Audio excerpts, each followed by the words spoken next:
Well, I'm like a chicken with my head cut off today, guys. I'm running around crazy. I'm trying to figure out how to store all of this data I've got.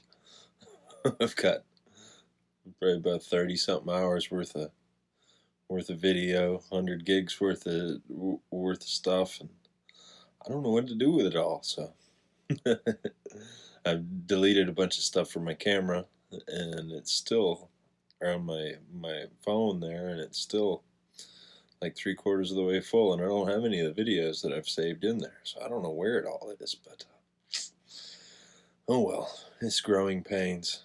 Good problems to have. So let's save the data and jump right into the scriptures. Every little second counts. Today is day 17. 17 days in a row we have been faithfully reading the scriptures together. Fix this just a little bit. That's bothering me. Alrighty. We're going from chapter 20 to Judges chapter 7. Now, I put up the Bible Project video for Judges the other day. If you haven't watched that, it would help to, when we get there, either pause this video and go watch that or whatever. However you want to do that, or not do it, or however you want. But that will help. I apologize for not coming out with the meeting video today. I thought about that a few minutes ago. I was like, man, I didn't even do that today. So I dropped the ball. But I don't know if anybody cares. I do, but I don't know if y'all do. Let me know if you care. Let me know if you like my haircut too. The more I look at it, the more I don't like it. And I think I'm just gonna go with the mohawk. I think the mohawk is coming back. Let me know if you want the mohawk back, or if you've never seen the mohawk, you really need to see it.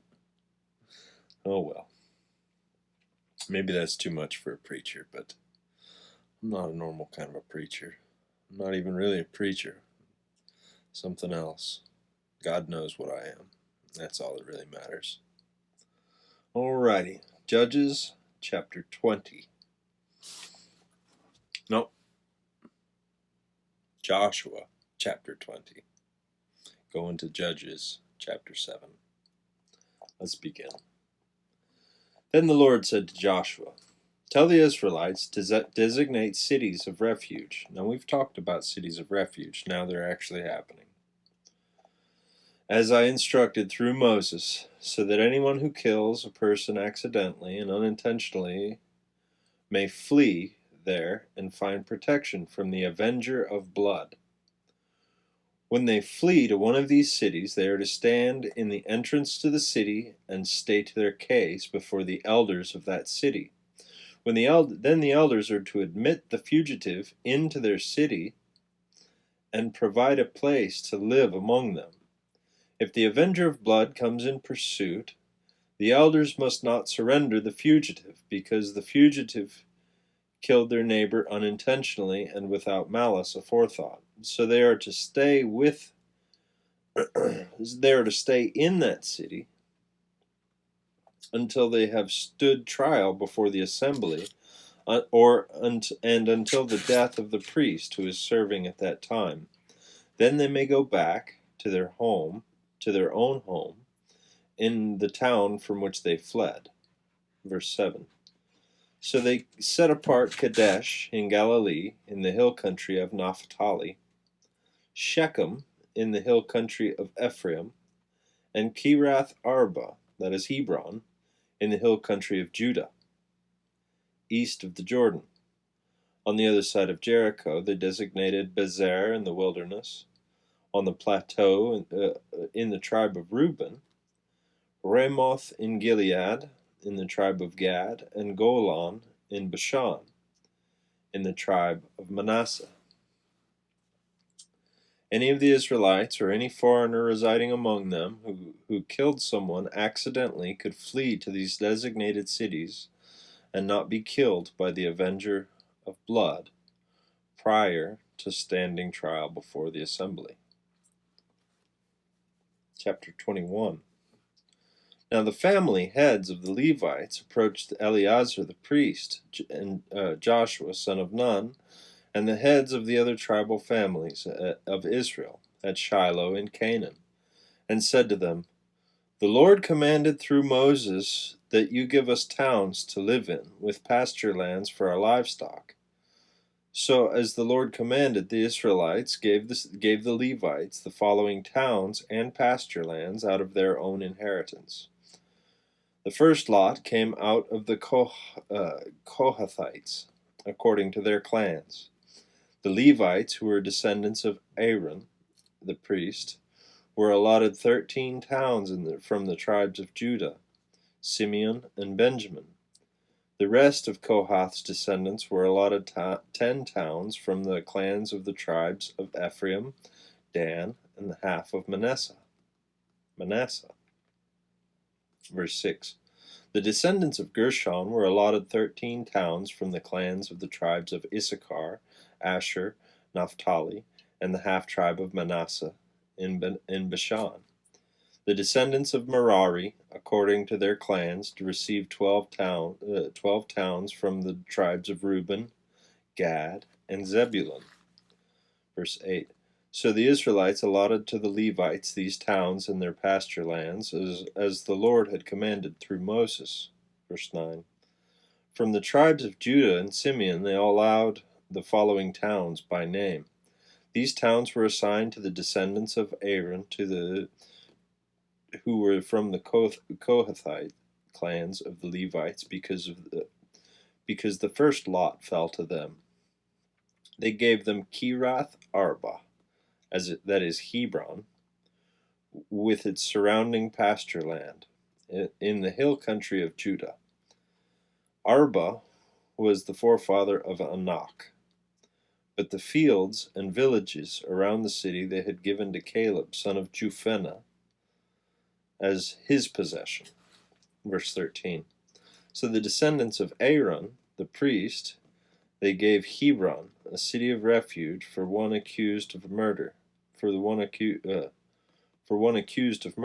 Libnah, Jatir, Eshtemoa, Holon, Debir, Ain, Jutah, and Beth Shemesh, together with their pasture lands, 9 towns from these 2 tribes. And from the tribe of Benjamin they gave them Gibeon, Geba, Anathoth, and Almon, together with their pasture lands, for 4 towns. Verse 19. The total number of towns for the priests, the descendants of Aaron, came to 13, together with their pasture lands. Verse 20. The rest of the Kohathite clans of the Levites were allotted towns from the tribe of Ephraim. 21. In the hill country of Ephraim they were given Shechem, a city of refuge for one accused of murder, and Gezer, Kibzaim, and Beth Horon, together with their pasture lands, 4 towns. Also from the tribe of Dan they received Eltekeh, Gibbethon, Aijalon, and Gath Rimmon, together with their pasture lands, 4 towns. From the half tribe of Manasseh they received Tanak, and Gath Rimmon, together with their pasture lands, 2 towns. Verse 26. All these 10 towns with their pasture lands were given to the rest of the Kohathite clans. The Levite clans of the Gershonites were given. From the half-tribe of Manasseh, Golan and Bashan, a city of refuge for one accused of murder, and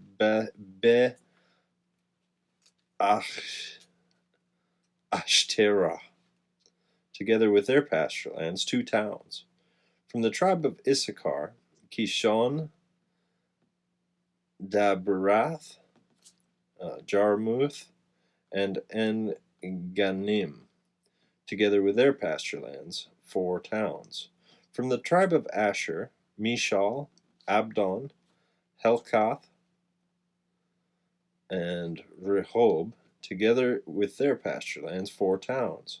From the tribe of Naphtali, Kadesh in Galilee, a city of refuge for one accused of murder, Hamoth Dor, and Kartan, together with their pasture lands, 3 towns.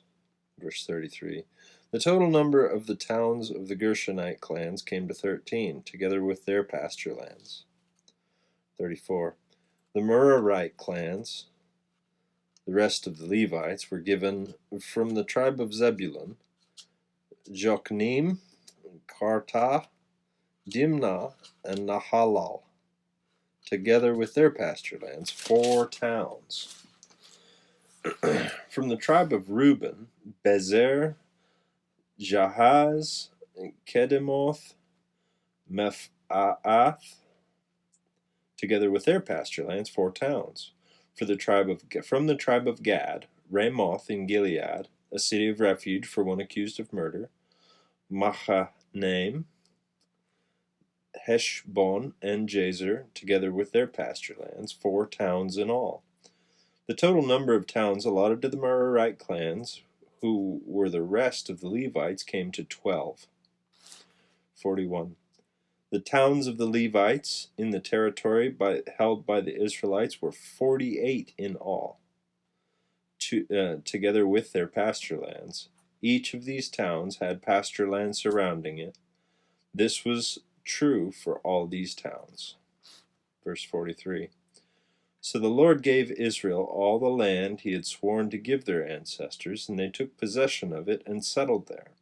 The Lord gave them rest on every side, just as he had sworn to their ancestors. Not one of their enemies withstood them. The Lord gave all their enemies into their hands. Not one of all of the Lord's good promises to Israel failed. Every one was fulfilled. That's something to remember for the upcoming book here. For chapter 22. Then Joshua summoned the Reubenites, the Gadites, the half-tribe of Manasseh, and he said to them, You have all done all that Moses, the servant of the Lord, commanded. You have obeyed me in everything I commanded. From now, for a time now, to this very day, you have not deserted your fellow Israelites, and have carried out the mission the Lord your God gave you. Now that the Lord your God has given them rest, as he promised, return to your homes in the land that Moses, the servant of the Lord, gave you on the other side of the Jordan. But be very careful to keep the commandment and the law that Moses, the servant of the Lord, gave you, to love the Lord your God, to walk in obedience to him, to keep his commandments, to hold fast to him, and to serve him with all your heart and with all your soul. Verse 6. Then Joshua blessed them and sent them away. So they went to their homes. To the half-tribe of Manasseh, Moses had given land in Bashan, and to the other half of the tribe of Joshua, Joshua gave the land on the west side of the Jordan, along with their fellow Israelites. When Joshua sent them home, he blessed them, saying, Return to your home with your great wealth, with large herds of livestock, with silver, gold, bronze, and iron, and a great quantity of clothing, and divide the plunder from your enemies with your fellow Israelites. Verse 9. So the Reubenites, the Gadites, the half-tribe of Manasseh, left the Israelites at Shiloh in Canaan to return to Gilead, to their own land, which they had acquired in accordance with the command of the Lord through Moses. Now keep in mind, this is a long time after that promise was made. They stuck with it. They did a good job. Verse 10. When they came to Geliloth, that's a different name, near the Jordan in the land of Canaan, the Reubenites, the Gadites, and the half-tribe of Manasseh built an imposing altar there by the Jordan, And when the Israelites heard that they had built the altar in the border of Canaan and at Gilaloth, near the Jordan on the Israelite side, the whole assembly of Israel gathered at Shiloh to go to war against them. Verse 13, so the Israelites sent Phinehas, son of Eleazar the priest, to the land of Gilead, to Reuben, Gad, and the half-tribe of Manasseh, with him, and they sent 10 of the chief men, one from each of the tribes of Israel, each the head of a family division among the Israelite clans. When they went to Gilead, to Reuben, Gad, and the half-tribe of Manasseh, they said to them, the whole assembly of the Lord says, how could you break faith with the God of Israel like this? How could you turn away from the Lord and build yourself an altar in rebellion against him now? Was not the sin of Peor enough for us? Up to this very day we have not cleansed ourselves from that sin, even though a plague fell on the community of the Lord. And you are now turning away from the Lord?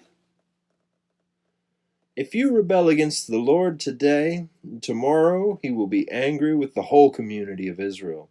If the land you possess is defiled, come over to the Lord's land, where the Lord's tabernacle stands, and share the land with us. Do not rebel against the Lord or against us by building an altar for yourselves other than the altar of the Lord our God. When Achan, son of Zerah, was unfaithful in regard to the devoted things, did not the wrath come on the whole community of Israel? He was not the only one who died for his sin. Verse 21. Then Reuben, Gad, and the half-tribe of Manasseh replied to the heads of the clans of Israel, the mighty one, God, the Lord, the mighty one, God, the Lord, he knows, and he let Israel know. If this has been in rebellion or disobedience to the Lord, do not spare us this day. Verse 23. We have built our own altar to turn away from if we have built our own altar to turn away from the Lord and to offer burnt offerings and grain offerings and to sacrifice fellowship offerings on it, may the Lord himself call us to account. 24. No, we did this for fear that someday our descendants might say to ours, your descendants might say to ours, what do you have to do with the Lord, the God of Israel? The Lord made the Jordan a boundary between us and you. You Reubenites and Gadites, you have no share in the Lord. So your descendants might cause ours to stop fearing the Lord. Verse 26. That is why we said, let us get ready and build an altar, not for burnt offerings or sacrifices. On the contrary, it is to be a witness between us and you and the generations that follow, that we will worship the Lord at his sanctuary with our burnt offerings, sacrifices, and fellowship offerings. Then in the future your descendants will not be able to say to ours, you have no share in the Lord. Verse 28. And we said, if they ever say this to us or to our descendants, we will answer, look at the replica of the Lord's altar, which our ancestors built, not for burnt offerings and sacrifices, but as a witness between us and you. Verse 29. Far be it from us to rebel against the Lord and turn away from him today by building an altar for burnt offerings, grain offerings, and sacrifices other than the altar of the Lord our God that stands before his tabernacle. Verse 30. When Phinehas, the priest, and the leaders of the community and the heads of the clans of the Israelites heard what Reuben, Gad, and Manasseh had to say, they were pleased. And Phinehas, son of Eleazar the priest, said to Reuben, Gad, and Manasseh, today we know that the Lord is with us, because you have not been unfaithful to the Lord in this matter. Now you have rescued the Israelites from the Lord's hand. 32. Then Phinehas, son of Eleazar the priest, and the leaders returned to Canaan from their meeting with the Reubenites and Gadites, and Gilead, and reported to the Israelites. They were glad to hear the report and praised God.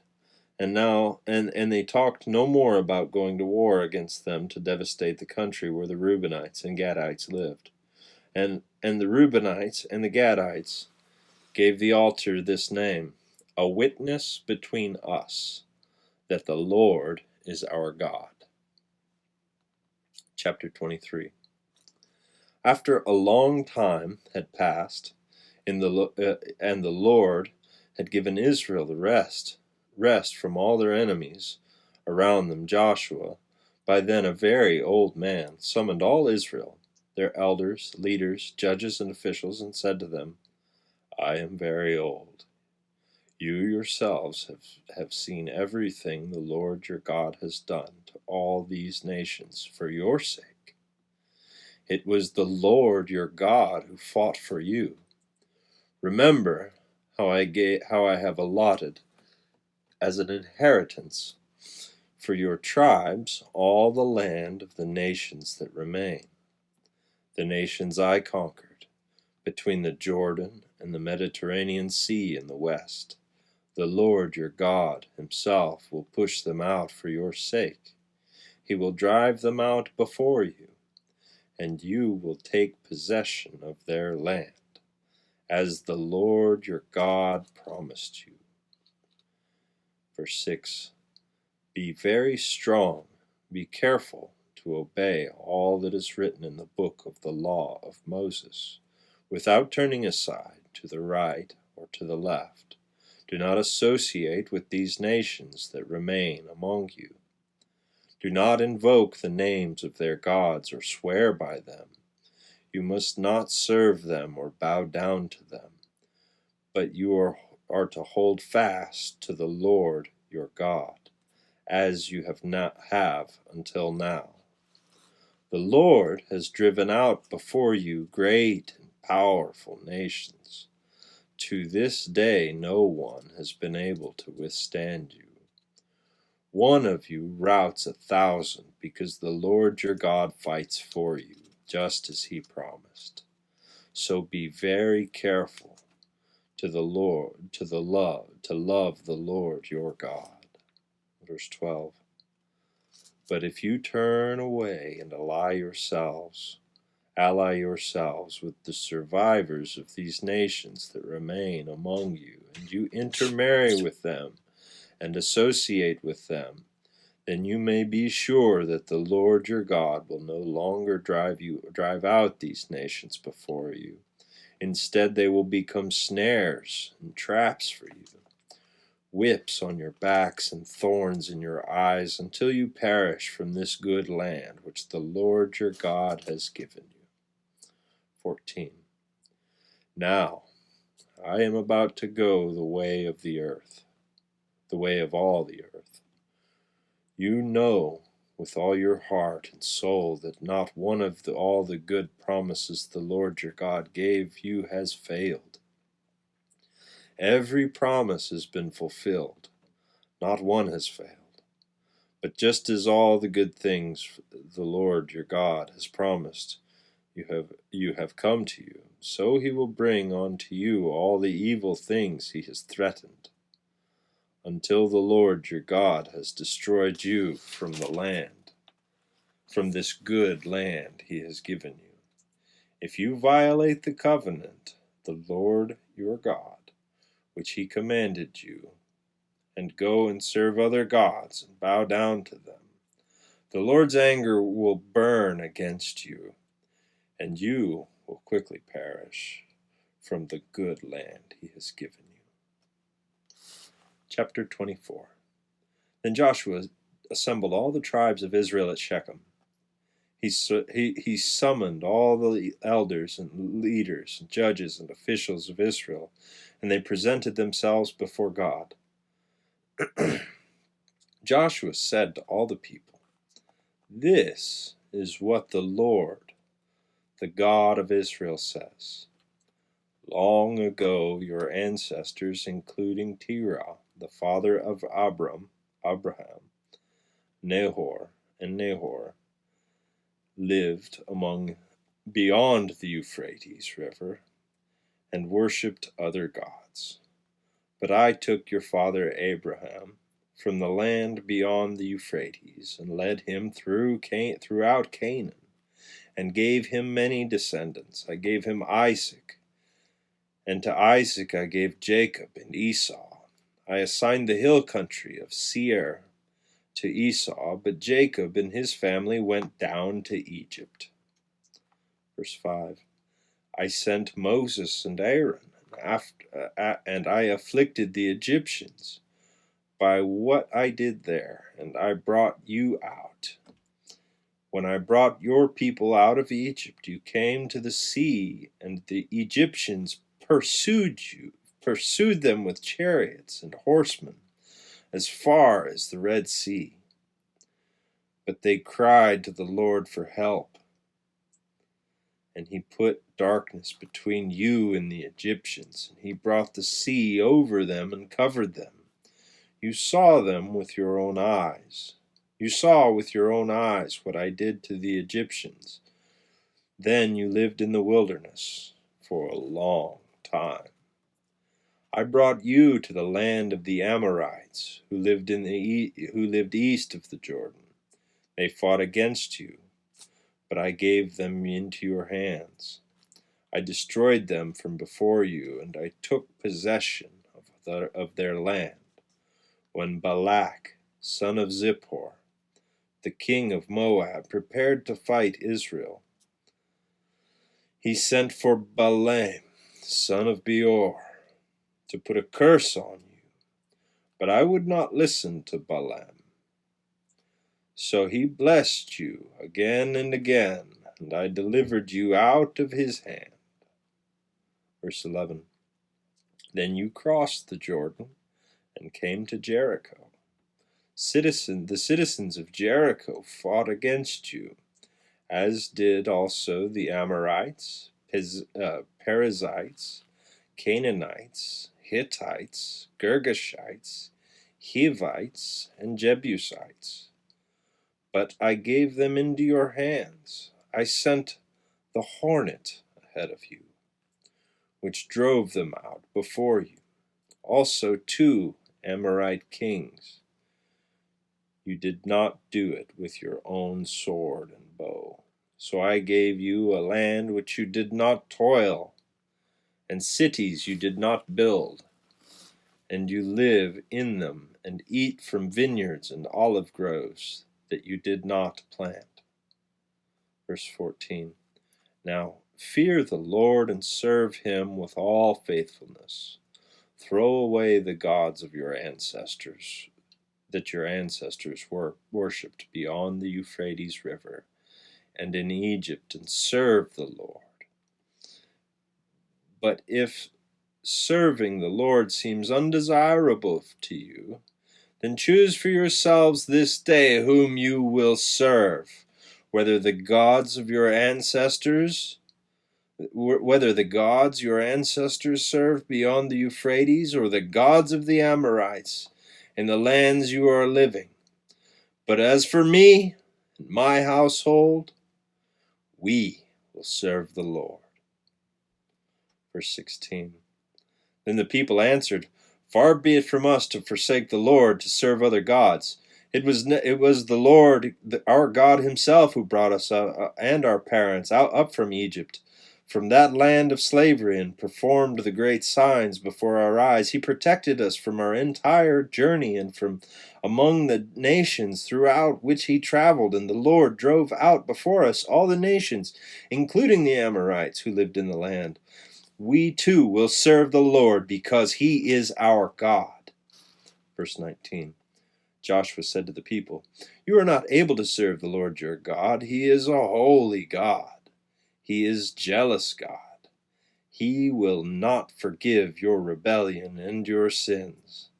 If you forsake the Lord and serve foreign gods, he will turn and bring disaster on you and make an end of you after he has been good to you. Verse 21. But the people said to Joshua, No, we will serve the Lord. 22. And then Joshua said, You witnesses against yourselves that you have been chosen to serve the Lord. Yes, we are witnesses, they replied. Verse 23, Now then, said Joshua, throw away the foreign gods that are among you, and yield your hearts to the Lord, the God of Israel. And the people said to Joshua, We will serve the Lord our God and obey him. 25. On that day Joshua made a covenant for the people, and there at Shechem, and he reaffirmed for them decrees and laws. 26. And Joshua recorded these things in the book of the law of God. And he turned, and he took a large stone and set it up there under the oak tree in the holy place of the Lord. Verse 27. See, he said to all the people, this stone will be a witness against us. It has heard all the words that the Lord has said to us. It will be a witness against you if you are untrue to your God. And then Joshua dismissed the people, each to their own inheritance. Verse 29. After these things, Joshua, son of Nun, the servant of our Lord, died at the age of 110, and they buried him in the land of his inheritance, at Timnath Serach, in the hill country of Ephraim, north of Mount Gaash. Verse 31. Israel served the Lord throughout the lifetime of Joshua and the elders who outlived him, and who had experienced everything the Lord had done for Israel. Verse 32. And Joseph's bones, which the Israelites had brought up from Egypt, were buried at Shechem, in the tract of land that Jacob had bought for 100 pieces of silver from the sons of Hamor, the father of Shechem. This became the inheritance of Joseph's descendants. Isn't that cool? That's why we read the whole Bible, so we can put these stories together. Verse 33. And Eleazar, son of Aaron, died, and was buried at Gibeah, which had been allotted to his son Phinehas, in the hill country of Ephraim. That is the end of Joshua.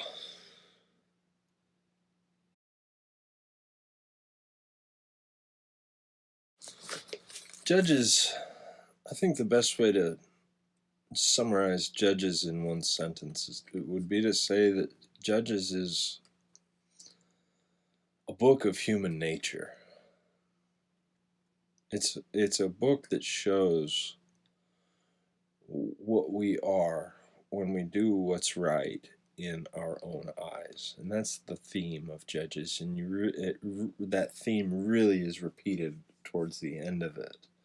It's not a very long book.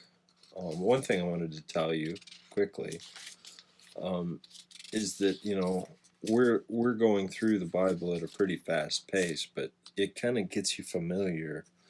And learning the Bible book names is really important. So you have the Pentateuch, which we've been through: Genesis, Exodus, Leviticus, Numbers, Deuteronomy, first 5 books. Okay? And then you have 3 books that are hard to remember. Okay? But after I tell you this, it'll be really easy for you to remember. These 3 books are the only books in the Bible that make a complete sentence. Joshua judges Ruth. He judges her. That's a joke, but it helps you to remember. If you can remember that sentence, Joshua judges Ruth, you can. I didn't make that up. It's something I've heard, but it's a cliche thing, but it has helped me. And then after Ruth is 1st and 2nd Samuel. And if you can't remember 1st and 2nd Samuel, man, throw your Bible away. I'm just kidding, don't. But those are my favorite books. I've been talking about even Judges, man. We're about to read Judges. This is one of my favorite books. I'm about to write a fiction book on one of the stories in here, but I'm not going to tell you which or where because I want people to be able to figure that out, or not, depending on their biblical knowledge. But I just wanted to give you this little introduction time. If you haven't watched the Bible Project overview that's in the Facebook page, you should look at that, or look up the Bible Project. Maybe I'll put a link right there. I don't know. I'm not really good about doing that, but I'll try to. For the Bible Project video to help you get an overview of the book of Judges. Those things really help out, little Bible Project videos. Well, let's jump right in because I'm getting tired. I was reading slow through Joshua there as Joshua was speaking because Joshua was a very old man. And if you've ever talked to a very old man, their speech slows down. I'm just trying to get better at reading out loud too. That's one of the biggest reasons I'm doing this. All right, let's jump into Judges. I called Joshua Judges, and Judges I'm calling Joshua. I guess I'm tired. Oh well. Chapter 1. Judges chapter 1. After the death of Joshua, the Israelites asked the Lord, "Who of us is to go up first to fight against the Canaanites?" The Lord answered, "Judah shall go up.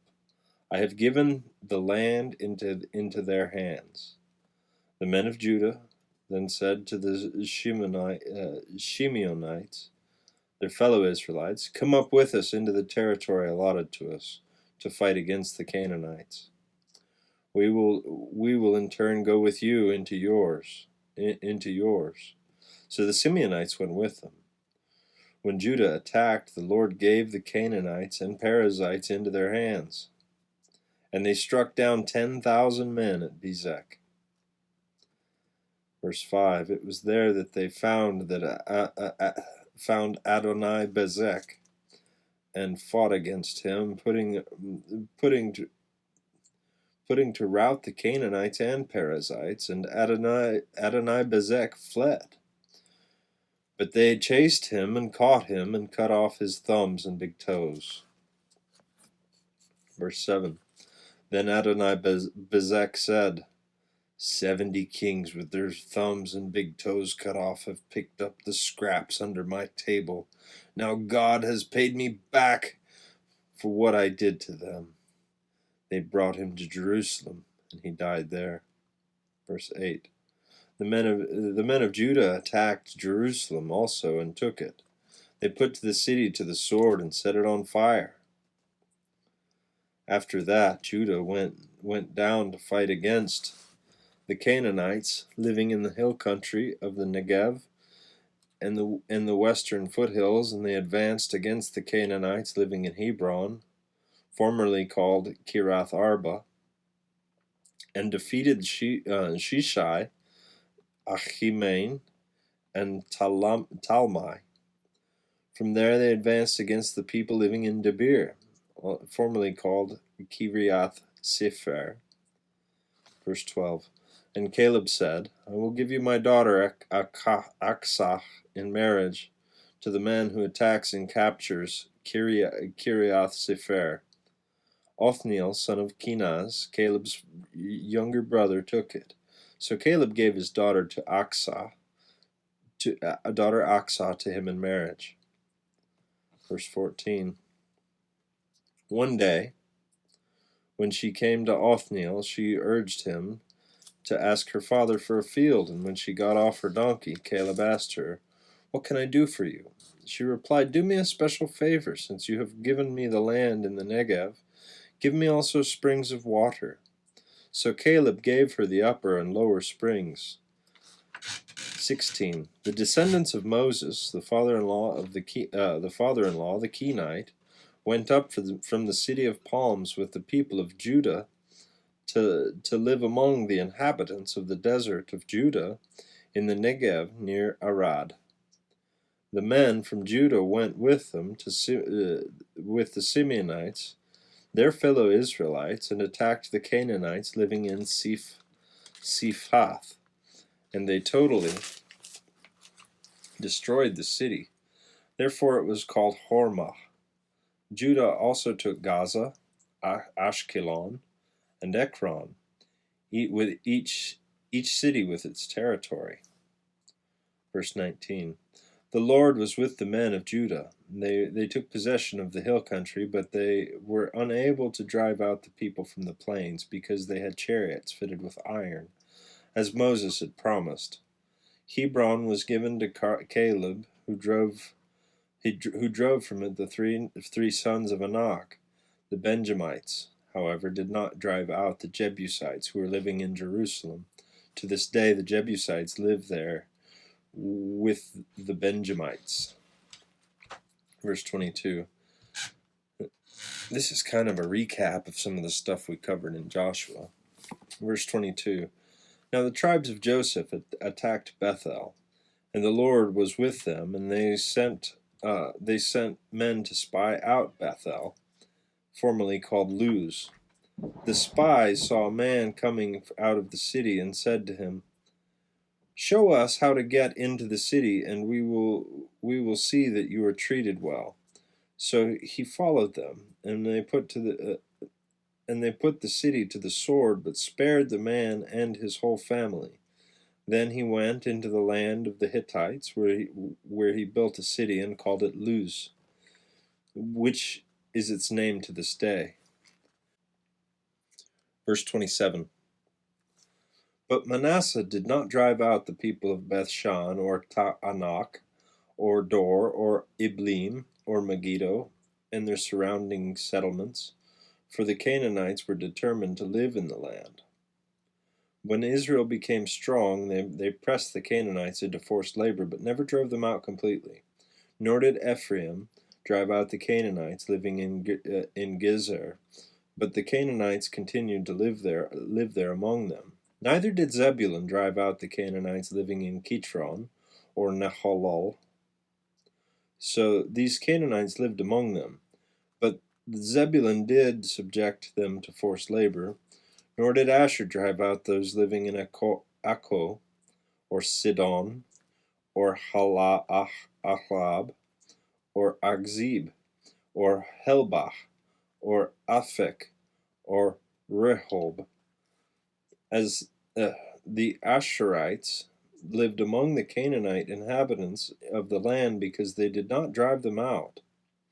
Neither did Naphtali drive out those living in Beth Shemesh, or Beth Anath, but the Naphalites too lived among the Canaanite inhabitants of the land, and those living in Beth Shemesh and Beth Anath became forced laborers for them.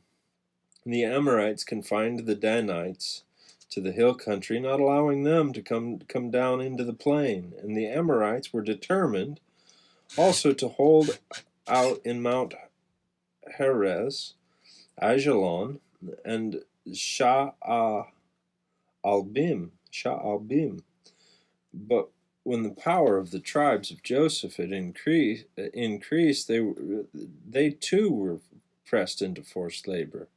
The boundary of the Amorites was from the Scorpion Pass to Selah and beyond. Things aren't looking good. Chapter 2. The angel of the Lord went up from Gilgal to Bochim, and said, "I brought you up out of Egypt and led you into the land that I swore to give your ancestors. I said, I will never break my covenant with you. You shall not make a covenant with the people of this land, but you shall break down their altars. Yet you have disobeyed me. Why have you done this? And I have also said, I will not drive them out before you. They will become traps for you, and their gods will become snares for you." Verse 4. When the angel of the Lord had spoken these things to all the Israelites, the people wept aloud, and they called the place Bochim. There they offered sacrifices to the Lord. Verse 6. After Joshua had dismissed the Israelites, when they went to take possession of the land, each to their own inheritance, the people served the Lord throughout the lifetime of Joshua and of the elders who outlived him and who had seen all the great things that the Lord had done for Israel. Verse 8, Joshua, son of Nun, the servant of the Lord, died at the age of 110, and they buried him in the land of his inheritance, at Timnah-Heres, in the hill country of Ephraim, north of Mount Gaash. Verse 10, after that the whole congregation had been gathered to their ancestors. Another generation grew up to know neither the Lord nor what he had done for Israel. Then the Israelites did evil in the eyes of the Lord and served the Baals. They forsook the Lord, the God of their ancestors, who brought them out of Egypt. They followed and worshipped various gods of the peoples around them. They aroused the Lord's anger because they forsook him and served Baal and the Ashtaroths. In his anger against Israel, the Lord gave them into the hands of the raiders who plundered them.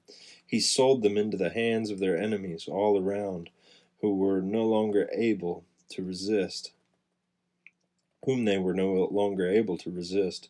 Whenever Israel went out to fight, the hand of the Lord was against them to defeat them, just as he had sworn to them. They were in great distress.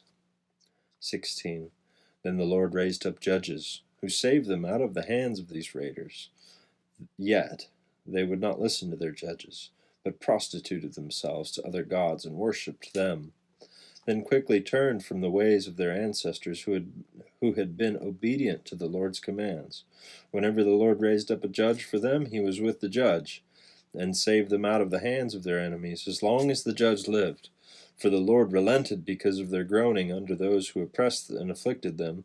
But when the judge died, the people returned to ways even more corrupt than those of their ancestors, following other gods and serving and worshipping them. They refused to give up their evil practices and stubborn ways. Verse 20. Therefore the Lord was angry with Israel and said, because this nation has violated the covenant I ordained for their ancestors and has not listened to me, I will no longer drive out before them any of the nations Joshua left when he died. I will use them to test Israel to see whether they will keep the way of the Lord and walk in it as their ancestors did. The Lord had allowed those nations to remain. He did not drive them out at once by giving them into the hands of Joshua.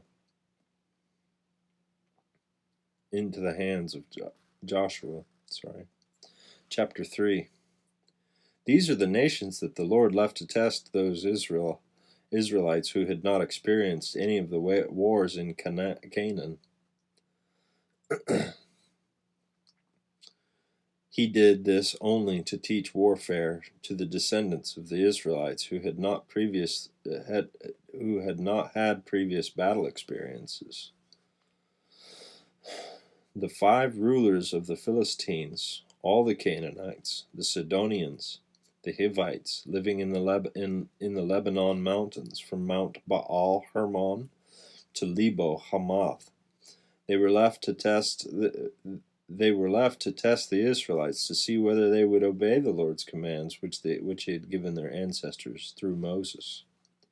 Verse 5. The Israelites lived among the Canaanites, Hittites, Amorites, Perizzites, Hivites, and Jebusites. They took their daughters in marriage, and they gave their own daughters to their sons, and served their gods. Verse 7. The Israelites did evil in the eyes of the Lord, and they forgot the Lord their God, and served the Baals and the Ashtaroths.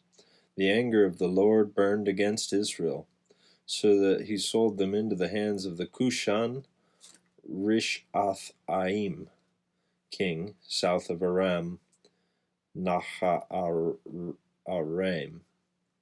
to whom the Israelites were the subject for 8 years. But when they cried out to the Lord, he raised up for them a deliverer, Othniel, son of Kenaz, Caleb's younger brother, who saved them. The Spirit of the Lord came on them, so that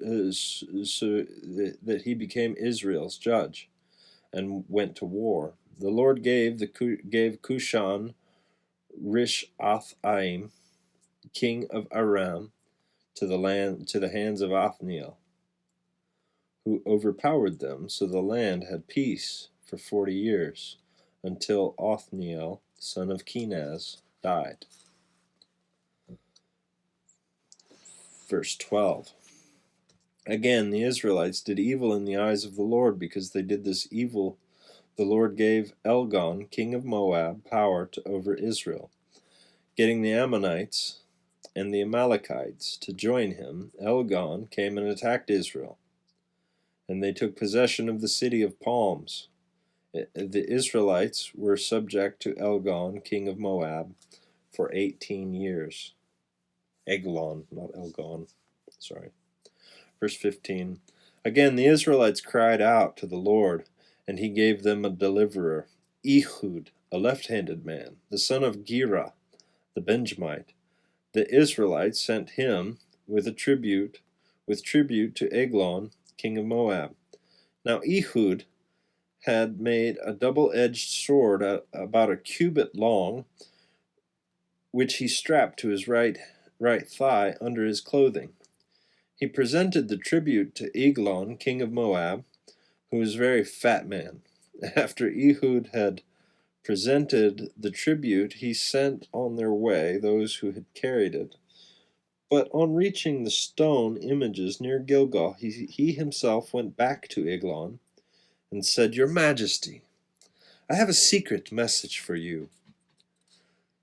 And the king said to his attendants, Leave us. And they all left. Ehud then approached him while he was sitting alone in the upper room of his palace and said, I have a message from God for you. And the king arose from his seat, and Ehud reached with his left hand and drew the sword from his right thigh and plunged it into the king's belly. Even the handle sank in after the blade, and his bowels discharged. Ehud did not pull the sword out, and the fat enclosed over it. Verse 23. Then Ehud went out to the porch, and he shut the doors of the upper room behind him and locked them. 24. After he had gone, the servants came and found the doors of the upper room locked, and they said he must be relieving himself in the inner room of the palace. They waited to the point of embarrassment, but when he did not open the doors of the room, they took a key and unlocked them. There they saw their lord fallen on the floor, dead. 26. While they waited, Ehud got away. He passed by the stone images and escaped to Serai. When he arrived there, he blew a trumpet in the hill country of Ephraim, and the Israelites went down with him from the hills, with him leading them. Follow me, he ordered, for the Lord has given Moab, your enemy, into your hands. So they followed him down and took possession of the fords of the Jordan that led to Moab. They also allowed no one to cross over. At the time they had struck down about 10,000 Moabites, all vigorous and strong. Not one escaped. That day Moab had made a subject to Israel. Moab was made subject to Israel, and the land had peace for 80 years. Verse 31. After Ehud came Shagmar, son of Anath, who struck down 600 Philistines with an ox goad. He too saved Israel. Chapter 4. Again, the Israelites did evil in the eyes of the Lord, now that Ehud was dead. So the Lord sold them into the hands of Jabin, king of Canaan, who reigned in Hazor. Sisera, the commander of his army, was based in Harosheth Hagoyim, because he had 900 chariots fitted with iron and had cruelly oppressed the Israelites for 20 years. They cried out to the Lord for help. Verse 4. Now Deborah, a prophet, the wife of Lapidoth, was leading Israel at that time. She held court under the palm of Deborah between Ramath and Bethel in the hill country of Ephraim. And the Israelites went up to her to have their disputes decided. She sent for Barak, son of Abinoam, from Kadesh in Naphtali, and said to him, The Lord, the God of Israel, commands you, Go take with you 10,000 men of Naphtali and Zebulun, and lead them to Mount Tabor. I will lead Sisera, the commander of Jabin's army, with his chariots and his troops, to the Kishon River, and give him into your hands. Barak said to her, If you will go with me, I will go. But if you do not go with me, I won't go. Verse 9. Certainly I will go with you, said Deborah. But because of the course you are taking, the honor will not be yours, for the Lord will deliver Sisera into the hands of a woman. So Deborah went with Barak to Kadesh. There Barak summoned Zebulun and Naphtali, and 10,000 men went up under his command. Deborah also went with him. Verse 11.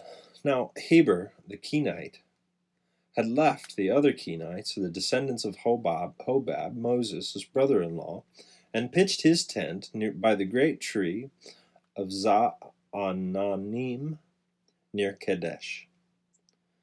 When they told Sisera that Barak, son of Abinoam, had gone up to Mount Tabor, Sisera summoned from Harosheth Hagoyim to the Kishon River with all his men and his 900 chariots fitted with iron.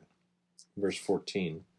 Then Deborah said to Barak, Go, this is the day the Lord has given Sisera into your hands. Has not the Lord gone ahead of you? So Barak went down to Mount Tabor with 10,000 men following him. At Barak's advance the Lord routed Sisera and all his chariots and army by the sword. And Sisera got down from his chariot and fled on foot. Barak pursued the chariots and army as far as Harosheth Hagoyim, and all Sisera's troops fell by the sword. Not a man was left. Sisera, meanwhile, fled on foot to the tent of Jael, the wife of Heber the Kenite, because there was an alliance between Jabin, the king of Hazor, and the family of Heber the Kenite. Verse 18. Jael went out to meet Sisera and said to him, Come, my lord, come right in, don't be afraid. So he entered her tent, and she covered him with a blanket. I'm thirsty, he said. Please give me some water. She opened a skin of milk and gave him a drink and covered him up. Stand in the doorway of the tent, he told her. If someone comes in and asks you, Is there anyone in here? Say, No. 21. But Jael, Heber's wife, picked up a tent peg and a hammer and went quietly to him while he was laying fast asleep. Exhausted, she drove the tent peg through his temple and into the ground, and he died. 22. Just then Barak came in pursuit of Sisera, and Jael went out to meet him. Come, she said, I will show you the man that you're looking for. So he went in with her, and there lay Sisera with the tent peg through his temple, dead. On that day God summoned Jabin, king of Canaan, before the Israelites, and the hand of verse 23. On that day God subdued Jabin, king of Canaan, before the Israelites, and the hand of the Israelites pressed harder and harder against Jabin, king of Canaan, until they destroyed him.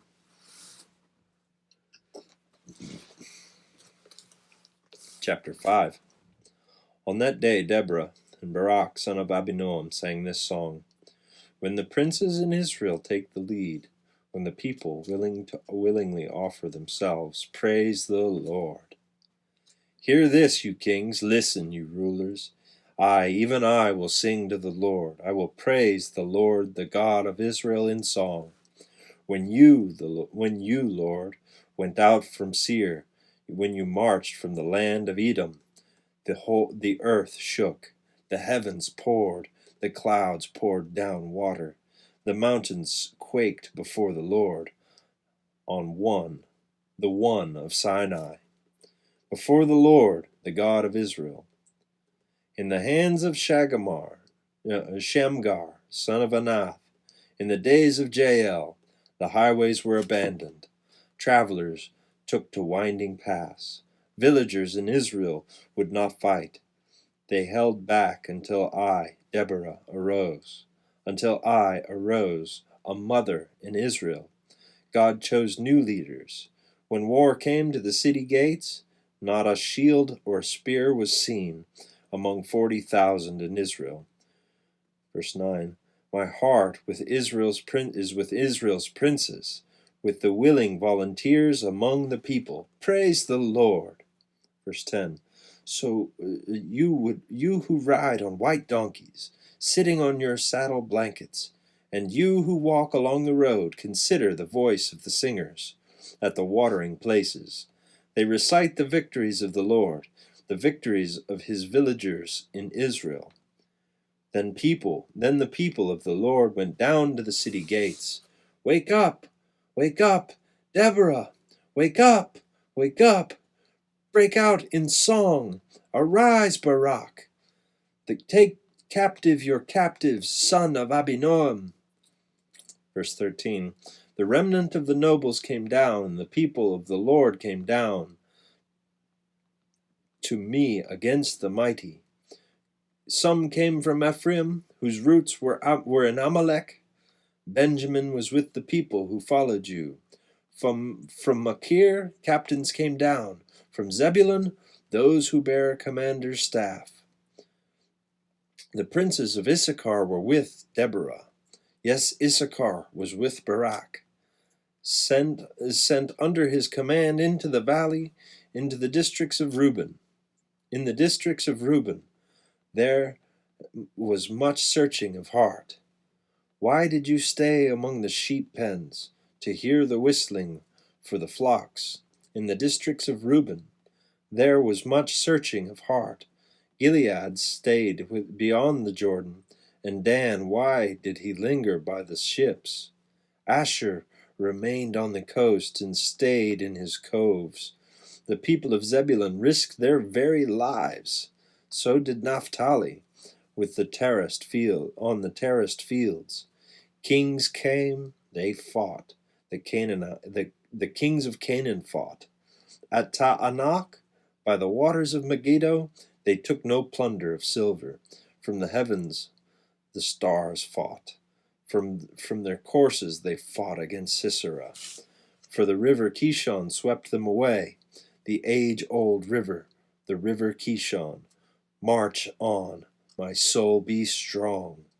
Then thundered the horses' hooves, galloping, go his mighty steeds.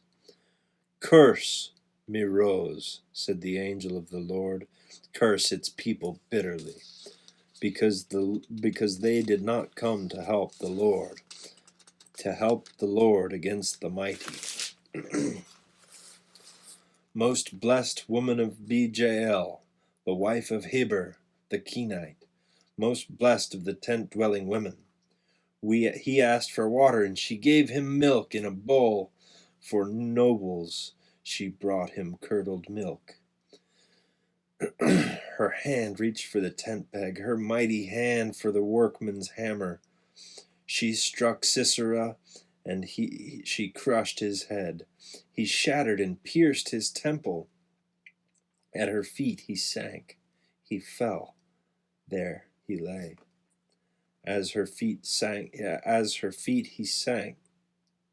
He fell. Where he sank, there he fell, dead. 28.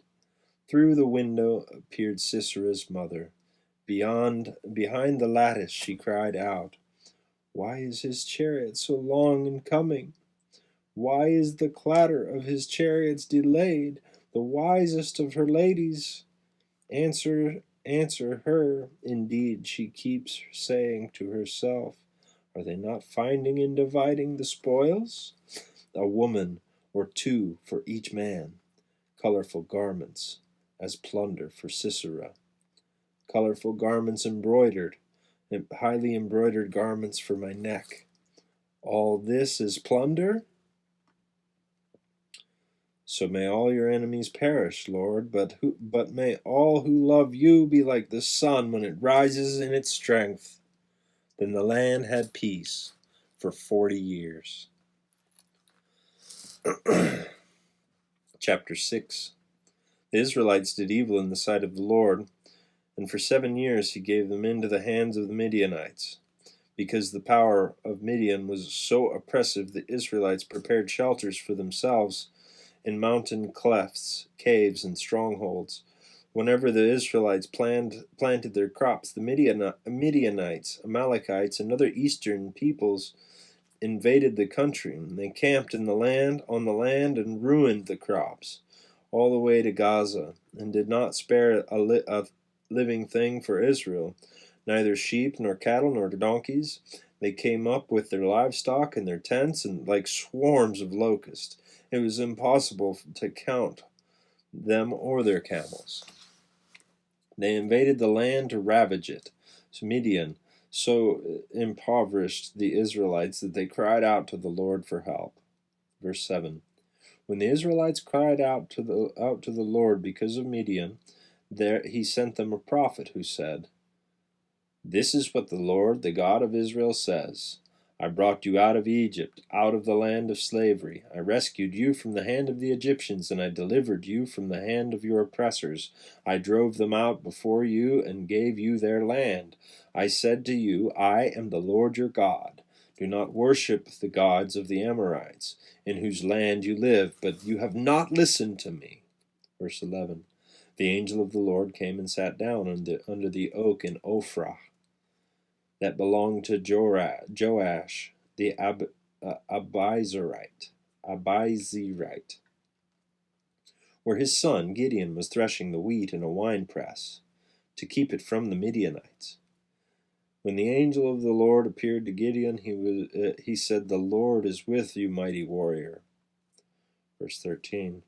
"Pardon me, my Lord," Gideon replied, but if the Lord is with us, why has all this happened to us?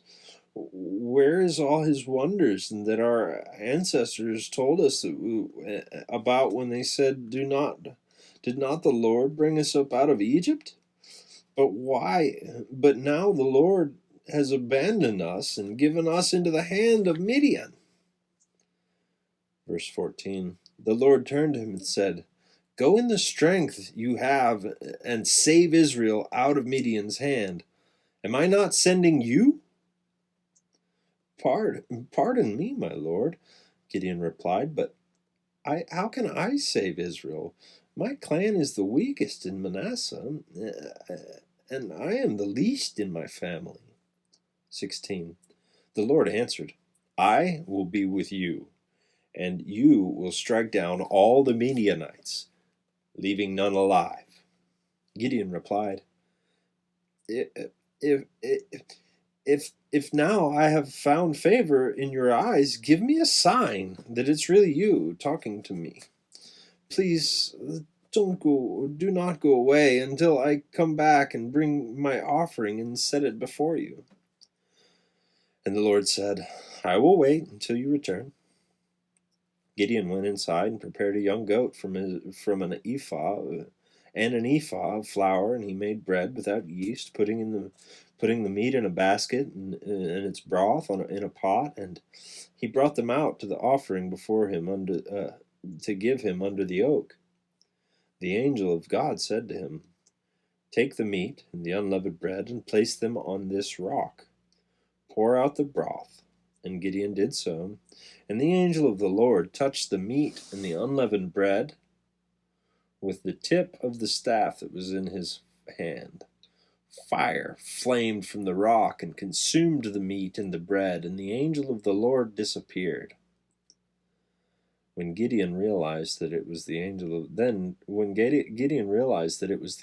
the Lord, he exclaimed, "Alas, sovereign Lord! I have seen the angel of the Lord face to face." But when the Lord said to him, But the Lord said to him, Peace, peace, do not be afraid. You are not going to die. So Gideon built an altar to the Lord there and called it, The Lord is Peace. To this day it stands at Orphah of the Abiezrites. Verse 25. At the same time the Lord said to him, Take the second bull from your father's herd, the one 7 years old, tear down your father's altar to Baal, and cut down the Asherah pole beside it, and then build a proper kind of altar to the Lord your God on top of this height, using the wood of the Asherah pole you cut down, and offer the second bull as a burnt offering. Verse 27. So Gideon took 10 of his servants and did as the Lord told him. But he was afraid because of his family and the townspeople. He did it at night rather than in the daytime.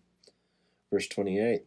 In the morning, when the people of the town got up, there was Baal's altar demolished, with the Asherah pole pulled down beside it, cut down, and the second bull sacrificed on the newly built altar.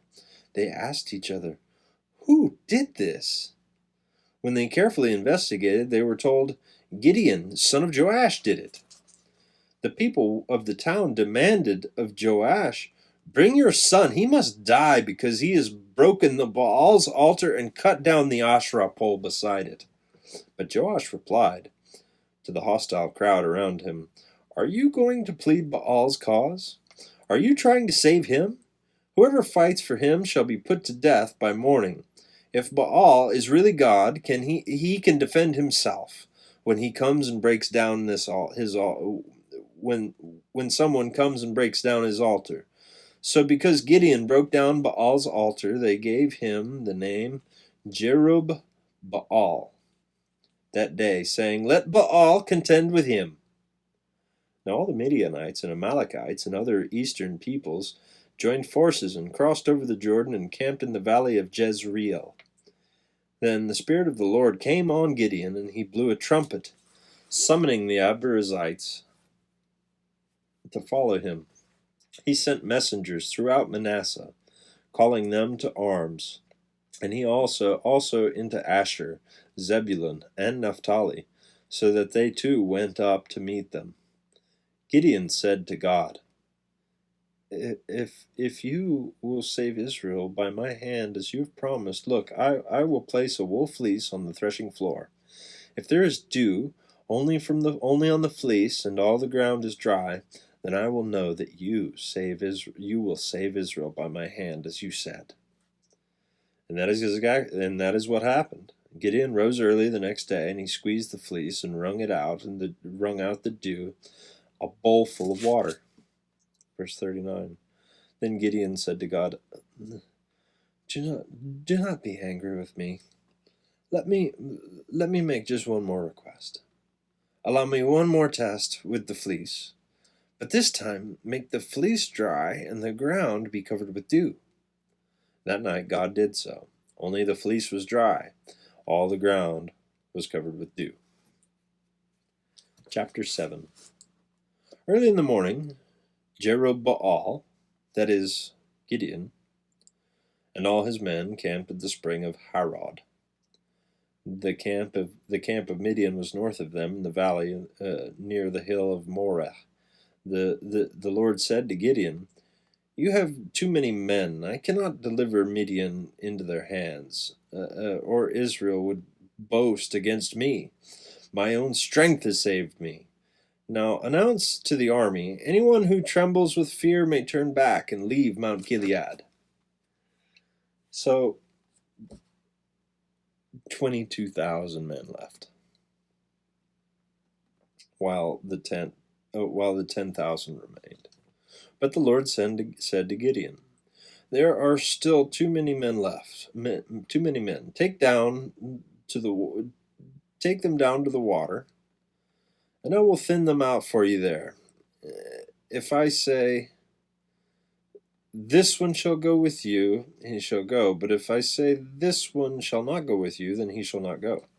So Gideon took the men down to the water there with the Lord and said, "Separate those who lap the water from with their tongues as a dog laps from those who kneel down to drink." 300 of the men drank from cupped hands, lapping like dogs, as the rest go down on their knees to drink. The Lord said to them, with the 300 men that lapped, I will save you and give the Midianites into your hands. Let all the others go home. So Gideon sent the rest of the Israelites home, but kept the 300. They're not Spartans. They're just regular guys who took over the provisions of the and trumpets of the others. Now the camp of Midian, is that right? Yeah, the 300 who took over the provisions of and trumpets of the others. Now the camp of Midian lay below him in the valley. During that night the Lord said to Gideon, "Get up and go down against the camp, because I am going to give it into your hands. If you are afraid to attack, go down to the camp with your servant Purah, and listen to what they are saying. Afterward you will be encouraged to attack the camp." So he and Purah his servant went down to the outposts of the camp. The Midianites, the Amalekites, and all the other eastern peoples had settled down in the valley, thick as locusts. Their camels could no more be counted than the sand on the seashore. Verse 13. Gideon arrived as a man was telling a friend his dream. "I had a dream," he was saying. A round loaf of bread came tumbling into the Midianite camp, and it struck the tent with such a force that the tent overturned and collapsed. Verse 14. His friend responded, "This can be nothing other than the sword of Gideon, son of Joash the Israelite. God has given the Midianites and the whole camp into his hands." When Gideon heard the dream and its interpretation, he bowed down and worshipped. He turned to the camp of Israel and called out, "Get up! The Lord has given Midian into our hands." Driving the 300 men into the 3 companies, he placed the trumpets and empty jars in the hands of all of them with torches inside. "Watch me," he told them. "Follow my lead. When I go to the edge of the camp, do exactly as I do. And when I and all who are with me blow our trumpets, then from all around the camp, blow yours and shout for the Lord and for Gideon." Gideon and the 100 men with him reached the edge of the camp in the beginning of the middle of watch. Just after they had changed the guard, they blew their trumpets and broke the jars that were in their hands. The 300 companies blew their trumpets and smashed the jars, grasping the torches in their left hands and holding in their right hands the trumpets that they were to blow, and they shouted, "A sword for the Lord and for Gideon!"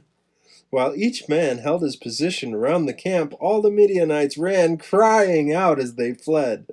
That is something else, man. Verse 22.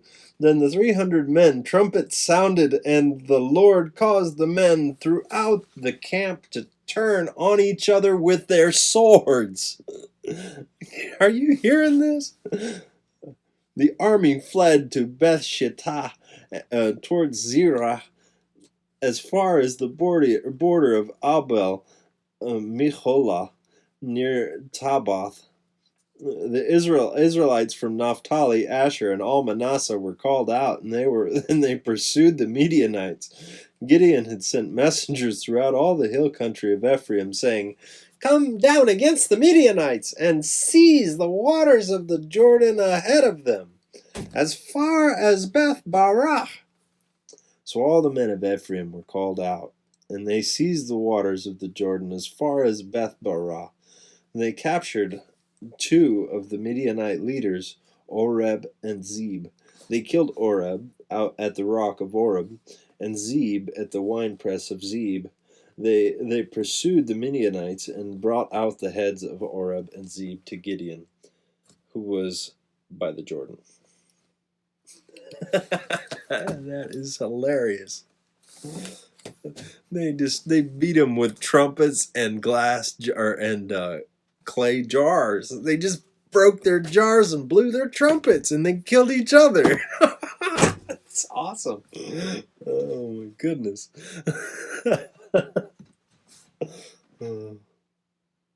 That is so awesome. All right, guys. That was day 17. Most fun yet, wasn't it? I love it. You guys take care. God bless you. We'll see you again tomorrow.